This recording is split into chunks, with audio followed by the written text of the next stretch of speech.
Hi, I am Elizabeth Mitchell, Curator Prints and Drawings here at the McNay Art Museum, and today I'm standing between two prints with Kent Rush, a San Antonio institution.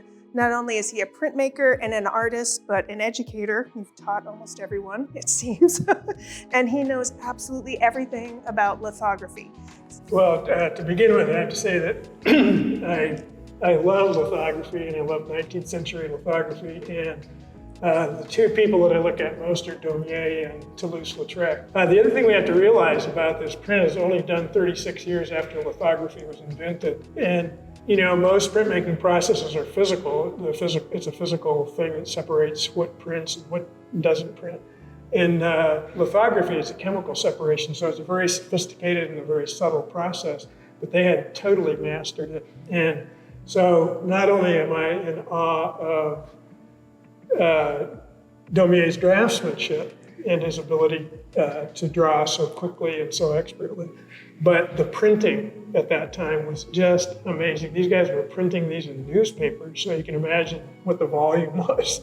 But they're printed so exquisitely. You know, you don't get any fill-ins anywhere. The blacks remain nice and rich, and the whites and all of the very subtle details remain just impeccable. So it just amazes me. I don't think that we in the 21st century still get as good at blacks or tones as they got back in those days.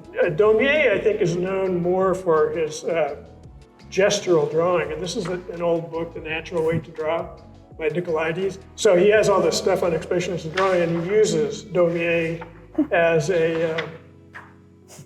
an example of that kind of gesture drawing. That's what I'm talking about. We do see this kind of drawing down here in the stone, which is kind of, for him, kind of a throwaway area, but it's very quick, very manipulative, very gestural.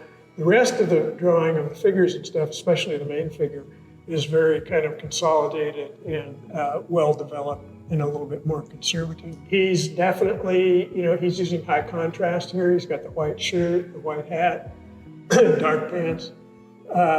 One reference that I read said that his hands perhaps might be dirty from the black ink.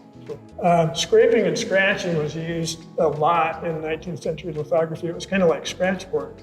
You couldn't do it on a piece of paper because the paper would tear and it's got fibers and stuff in it. But on a lithostone, it's very easy to just take a little edge of a razor blade and scrape. So that was actually used as a positive. It wasn't an erasure. They knew they were going to go back and pull highlights out with that.